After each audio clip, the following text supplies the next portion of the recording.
Santi Martel está en Concordia, cerca de Concordia, para contarnos detalles, qué se encontró, qué se sabe. Santi, buenas tardes.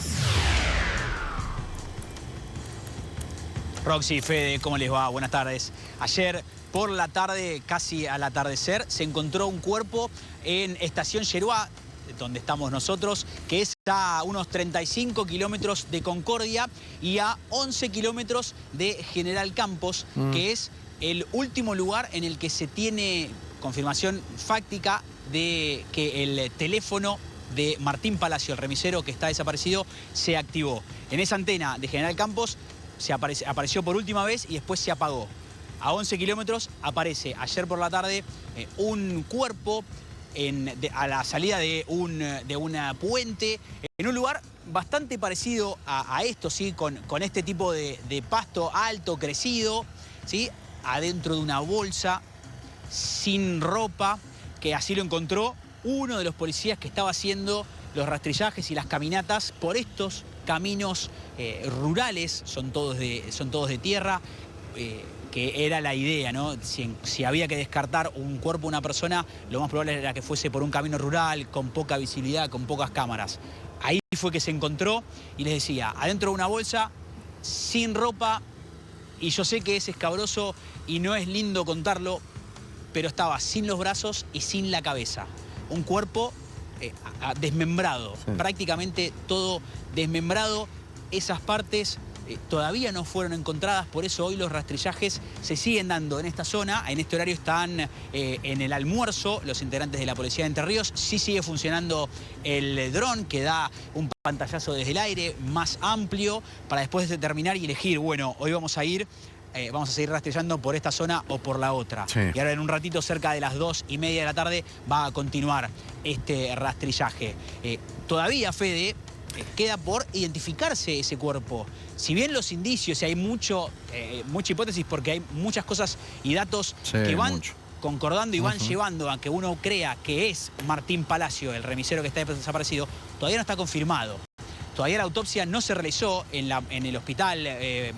En el hospital ERA, que es donde funciona la morgue judicial en Concordia, la autopsia aún no empezó y la identificación de ese cuerpo tampoco.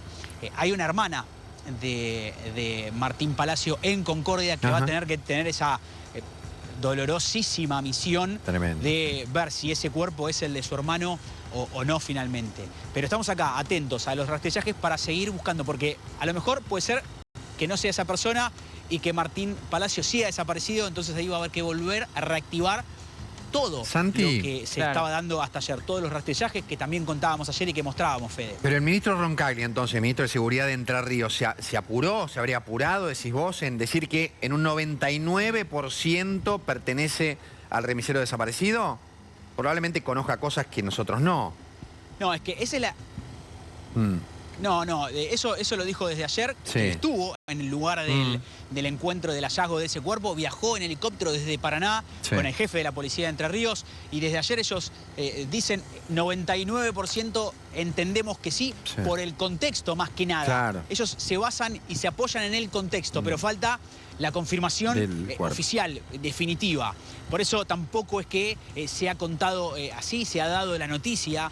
Por eso lo seguimos manejando en potencial todos, porque todavía no está confirmado. Ellos, la policía, la gente de seguridad, todos los que están trabajando en la búsqueda, por el contexto que analizábamos y contábamos al principio, por la búsqueda, la zona donde desaparece el teléfono, por los caminos rurales, por los videos en los que se ve al Toyota Corolla en la zona dando vueltas, por una carga de nafta en una estación de servicio aquí cerquita, en un pueblito que se llama San Salvador, en el que ya solamente se lo ve a Pablo Laurta. Todo ese contexto hace pensar que ese cuerpo puede ser el de Martín Palacio, pero todavía falta una confirmación final, que es la definitiva, que es la de la familia. Y posiblemente esta amputación de la cabeza y de los brazos también no sea adrede, ¿no? Las huellas dactilares inmediatamente identifican a la persona de la cual se trata, y en la cabeza posiblemente también haya muchos más indicios para rápidamente machear. Y acá efectivamente esta persona tenía claro que era lo que estaba haciendo. Sí, clarísimo. Y bueno, además de todo eso, la quema del auto. También. Prender fuego el auto para limpiar evidencia que pueda llegar a aparecer ahí adentro también. Esta persona, Pablo Laurta, este uruguayo, hoy a la mañana el ministro de Seguridad de la provincia de Entre Ríos, Néstor Roncaglia, lo trató de loco y de chacal. Tenía un plan, porque esto es un plan, no es un arrebato que te sale un impulso y haces una locura. Cometés un acto que después te das cuenta que no. Esto es, no, es la un preparación plan. previa es Cruzó, impresionante lo que hizo, ¿no? Pasar por las fronteras. Es enorme, es enorme. Tremendo. Cruza por el río desde Uruguay para no ser detectado por migraciones. Después le pide a un remis desde Buenos Aires que lo lleve. En principio el viaje era a Rafaela, o así le dice a Martín Palacio, me llevas hasta Rafaela en la provincia de Santa Fe. Sí. Después cambia la situación. Se desaparece el remisero, porque nada se sabe, no sabemos cuál es la situación, pero desaparece el remisero al que le había pedido que lo lleve hasta Rafaela. Sí. El auto aparece en Córdoba, quemado. Va a la... Aparentemente también, porque no está confirmado, pero se lo acusa de haber llegado a la casa de su expareja y de su ex suegra a asesinarlas con una pistola. De un tiro, secuestrar a su hijo e intentar volver al Uruguay. No, es un raíz impresionante. Por lo que nos decían las autoridades el domingo, cuando estábamos en Gualeguaychú, a 90 minutos, menos de una hora y media de lograr su cometido, que era escaparse a su país. Sí, y la planificación, ¿no? Esto de haber estado haciendo inteligencia, de haber vivido, ha estado en el techo de la casa, escondido en un tanque de agua, digo, todo eso también habla de toda la planificación y la frialdad con la que este hombre imaginó y planificó y, bueno, finalmente hizo lo que hizo, ¿no? Pero ¿sabes qué pienso, Santi, si vos tenés claro esa puntada final? Porque él había cruzado en una piragua, en un kayak, canoa, y la había escondido, entiendo, ¿no? Del lado de Gualeguaychú. Perdón, del lado de Concordia. ¿La idea era volver a Concordia o cruzar de la misma...? En Puerto Yeruá. Puerto Yeruá. ¿Era cruzar y hacer el mismo recorrido en sentido inverso? Mirá, él estaba en Gualeguaychú cuando fue detenido. Que no es cerca. Le había sacado una noche de hotel en Gualeguaychú, que no es... Estamos a unas 3 horas de auto de Concordia a Gualeguaychú, pero Gualeguaychú tiene un puente también, tiene un paso. Gualeguaychú tiene una ciudad gemela enfrente que es Fraiventos.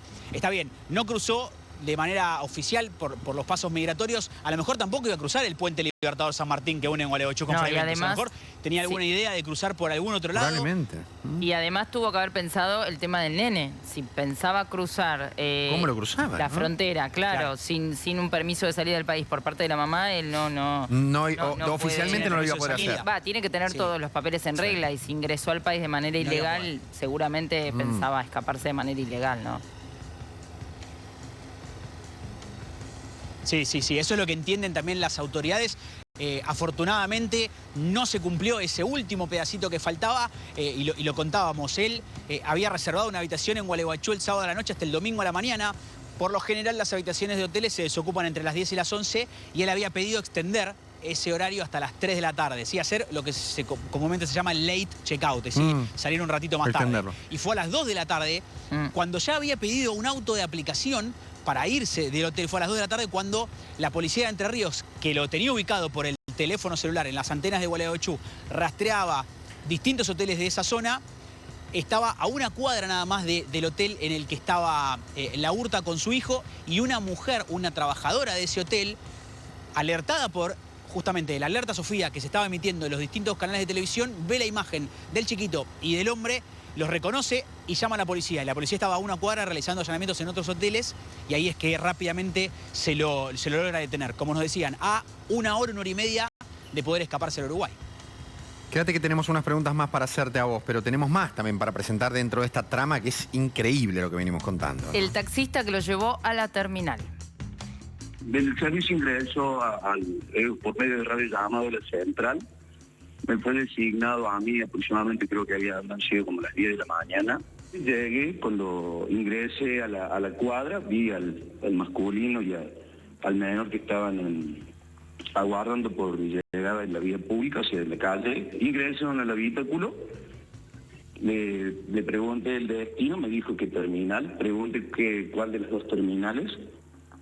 Sí, terminal nuevo, terminal vieja, me dijo terminal vieja. No, la verdad que no noté nada extraño. Venían conversaciones simples, entre lo que se entendía, se veía que era papá e hijo. No había nada que yo como conductor pudiera detectar Claro. de alguna anomalía, de que hubiera habido una situación previa al traslado para poder informar a la central. Llegamos a cercanía de la terminal y yo le pregunté a la persona en qué sector quería descender. Me dijo que pues si podía ser por la parte posterior, por Tránsito Cáceres, donde estaba la plaza, que se iban a quedar en la plaza con el niño un ratito en la plaza antes de ir, porque estaba en tiempo y forma todavía.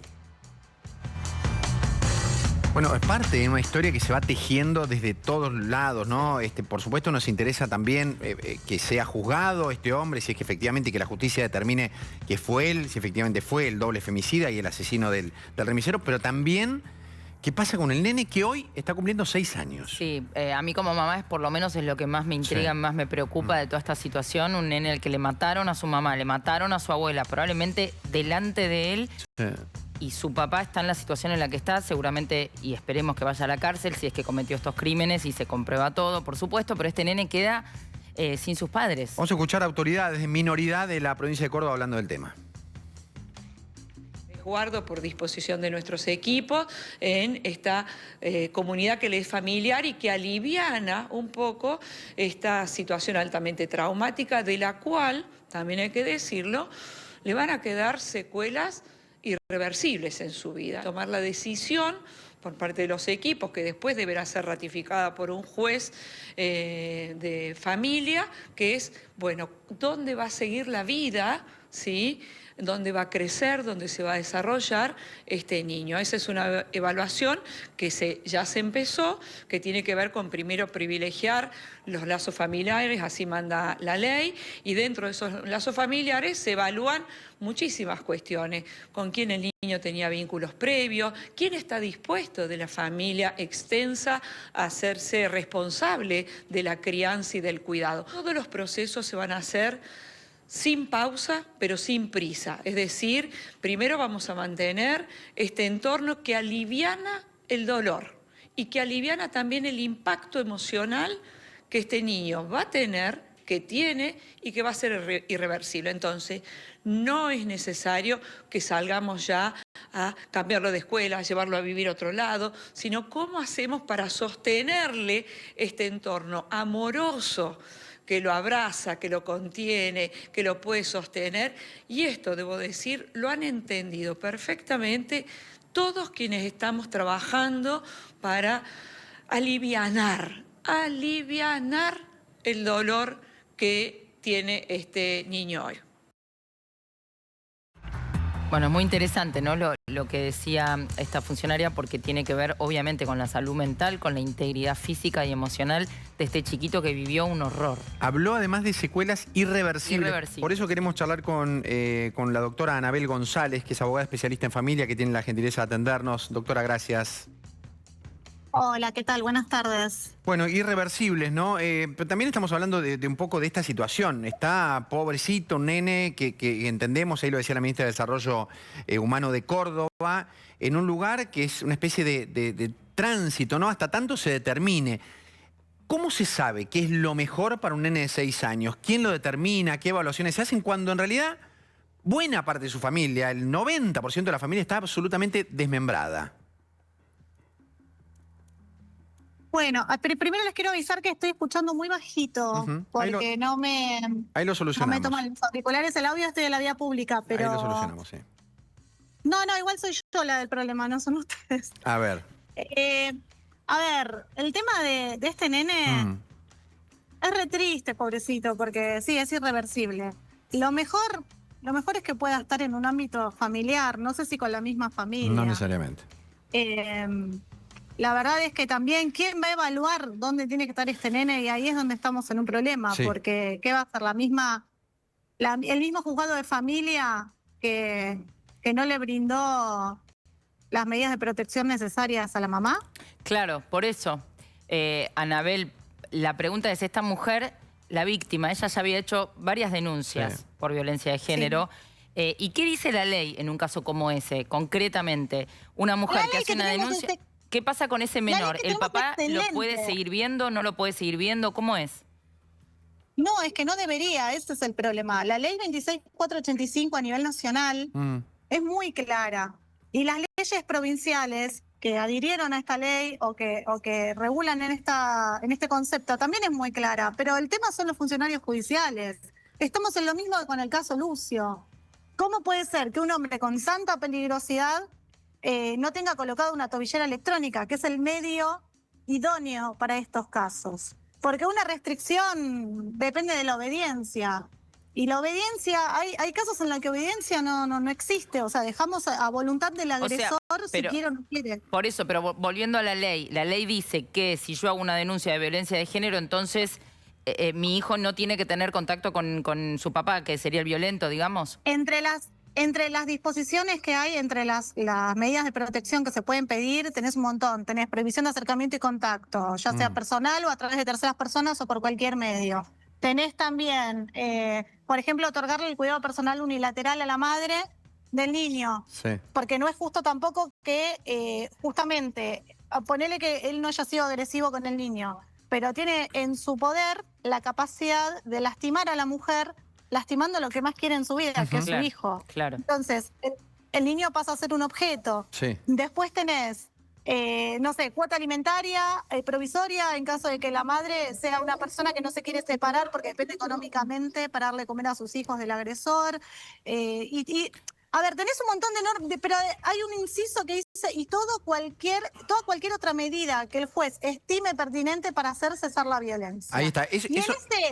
Claro. Eso me parece importante también lo que usted dice, ¿no? Porque en este último tiempo, fundamentalmente, se ha puesto sobre el tapete también esto de las falsas denuncias, de las cuales hablaba este hombre también. Quiero decir, ¿cuánto tiempo se toma la justicia para, a partir de la denuncia de la mujer, evaluar que efectivamente es creíble y hay que separarlo de ese violento al nene? Mira, lamentablemente el Poder Judicial funciona muy mal. Hoy te puedo decir que son muy pocos los juzgados que realmente están a la altura de las circunstancias, y esos juzgados son los que en donde vos vas a pedir hablar con el juez y el juez no tiene ningún problema en dar la cara y en venir a hablar con vos.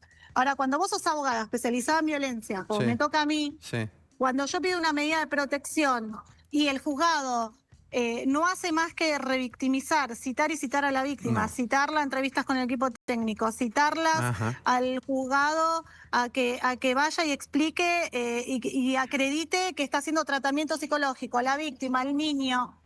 ¿Qué hace la víctima? Tiene que dejar de trabajar, tiene que pedir permisos en el trabajo, a veces la sancionan. Si no lleva al niño a terapia, es un incumplimiento. Ahora, cuando al agresor le piden que acompañe los comprobantes de estar haciendo terapia, no lo hacen o lo hacen de una manera muy vaga y ya a partir de ahí muchos juzgados dan lugar a la revinculación con el hijo. Y dicen esto, ¿no? Que es agresivo con la madre pero no con el niño. Claro. Y estamos en la misma rueda y vos decís, pero pará, si yo estudié esto ahí me quiero detener, Anabela, para entender un poco qué dice la ley con respecto a estas situaciones. Por ejemplo, este chico ahora, ¿cómo es la tenencia? Era una tenencia compartida, me imagino, de la mamá. El cuidado personal, hoy ya no hablamos más de... Primero, esto es importante remarcar en los medios de comunicación. No hay más tenencia. Ya no hablamos más de menores. Sí, los menores, o sea, hay niños, niñas, adolescentes. Porque son sujetos de derecho. Bien. La tenencia es lo que hoy se llama cuidado personal. Y lo que era la patria potestad hoy es responsabilidad parental. ¿Por qué es importante esto? Porque pasa de ser el niño un objeto de protección a ser un sujeto de derechos. Totalmente, Entonces, lo que dice la ley, o sea, este niño ya no puede volver con el agresor. Eso está seguro, porque también tenemos la privación del ejercicio de la responsabilidad parental, que justamente uno de los motivos para quitarle a un progenitor la responsabilidad parental es haber agredido, haber generado un riesgo cierto en la salud física o psíquica del niño o en tener alguna causa penal o haber agredido alguna causa penal, digamos, contra la progenitora. Este lo tiene todo. O contra alguien. Ya está, entonces. Este lo tiene todo, porque... Este ya está, este señor ya no puede... El tema es que cuando le privan la responsabilidad parental, se le quitan los derechos a este progenitor, pero persisten las obligaciones. Él va a persistir con, no sé, la deuda de la cuota alimentaria. Si no la puede abonar él, bueno, va a pasar a los abuelos paternos, ¿no? O lo que trabaje dentro de la cárcel va a tener que aportar los alimentos. Si es que hay un abogado o una abogada que está, digamos, con esta cuestión, que supongo que va a ser el asesor de menores. Doctora, ¿sabe que hasta ahora, cuando pensamos en familia, ayer veíamos que una tía, pero que nunca había tenido contacto Claro, con el nene, había llegado desde Chile, y después, y nosotros hablamos, y ella se comunicó también, habló en los medios, la abuela que vive en Uruguay y que desde el año enero de 2023, es decir, desde que el nene tenía 3 años que no lo ve. Claro. Y ella dice, yo a mi hijo no lo quiero ver imposible. nunca más, pero por mi nieto o cualquier cosa. ¿Podría llegar a ir con esa mujer, con su abuela, a la que no vea desde hace 3 años? A ver, todo depende. Depende qué actitud haya tomado la abuela con todas estas cuestiones que había entre Luna y su agresor, ¿no?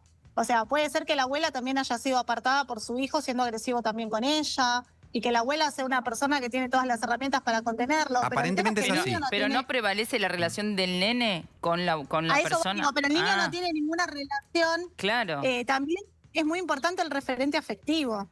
Y siempre el niño, todas las decisiones que se tomen en el Poder Judicial Sí. deben tener en cuenta la opinión del niño, ¿sí? Y este niño debería tener también su propio abogado del niño, más allá de que exista la figura del asesor, que todavía se sigue diciendo de menores, o el defensor de menores, no Sí. sé en Córdoba qué figura tiene. Sí. Pero más allá de eso, para mí debería entrar la figura del abogado del niño, que en la Convención sobre los Derechos del Niño está prevista, no tiene un límite de edad, pero nosotros acá en Argentina muy mal se ha limitado a que a partir de determinada edad, con la capacidad progresiva, pero el niño Lo que debe pasa ser es que- escuchado como papá. Anabel, habiendo vivido semejante horror, un nene que fue secuestrado por su papá, que tal vez haya visto lo peor que puede ver un chiquito, que es que maten a su mamá delante de él, con 5 años, ¿qué le va a preguntar la justicia? ¿Lo van a poner en una cámara Gesell para preguntarle con quién quiere vivir? ¿Sabés Él quién? no va a poder responder eso. No, yo Seguramente entiendo. este niño- Perdón, doctora, yo lo que entiendo es que posiblemente como referentes adultos, en todo caso, podría llegar a tener a una vecina que era la que lo cuidaba, Claro. o alguien de la guardería o el jardín. Claro. Serían los únicos. Sí. O sea, Puede tal vez ser, cualquier tiene mejor persona. relación con la vecina o con Que con un alguien familiar. extraño que con un familiar que no ve hace 3 años. Cualquier persona que demuestre que era un referente afectivo, que es un referente afectivo para el niño, con quien que el quiera niño hacerse se sienta cargo. seguro, Ah. y que quiera hacerse cargo, va a poder Claro. presentarse a solicitar la guarda. Ah, bien. La guarda, no la guarda preadoptiva, sino la guarda en su calidad de referente afectivo, ¿sí? ¿Qué significa eso? ¿Cuál es Pero- la diferencia? La diferencia es que la guarda preadoptiva se les da a aquellas personas que se han anotado en el registro único de aspirantes a guarda con fines de adopción, el RUAGA, ¿sí? Ahí es donde las personas se anotan, se registran para ser evaluadas, para ver si están capacitadas para adoptar. Cuando hay un niño en situación de adoptabilidad, esas personas tienen como la guardia preadoptiva, cuando hay como si dijéramos un match. Bueno, Sí. este nene tiene estas determinadas características, necesita esta determinada familia, esta familia lo cumple.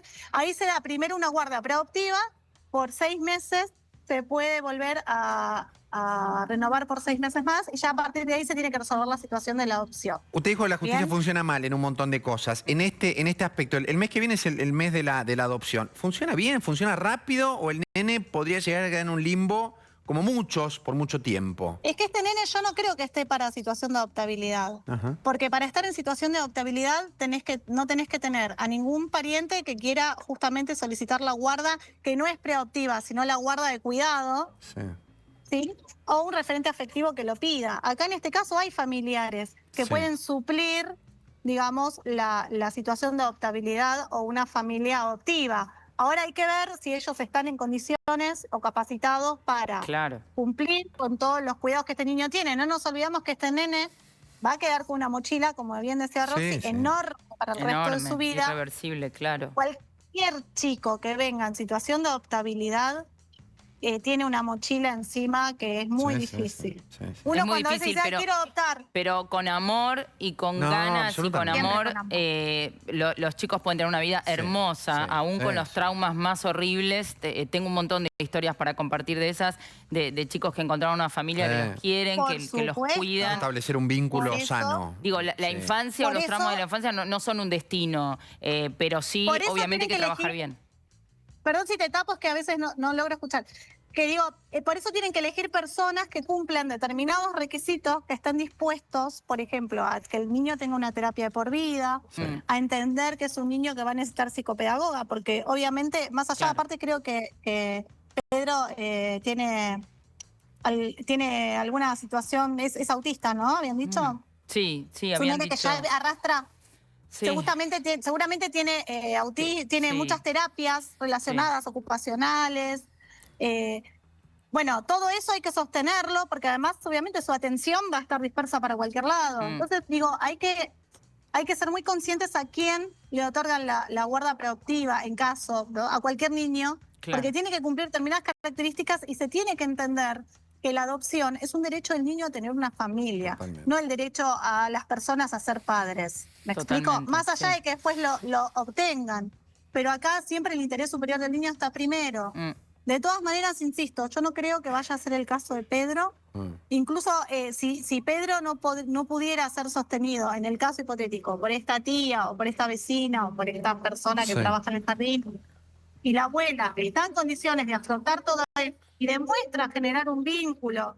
A ver, tampoco hay familias que no conocen un niño y terminan haciendo una vinculación y se genera esta guardia preadoptiva y terminan siendo familias que pegan amor a primera vista. Digo, puede suceder entre esta abuela y Pedro, si esta abuela realmente está dispuesta a hacer cumplir los derechos, ¿no? De Pedro.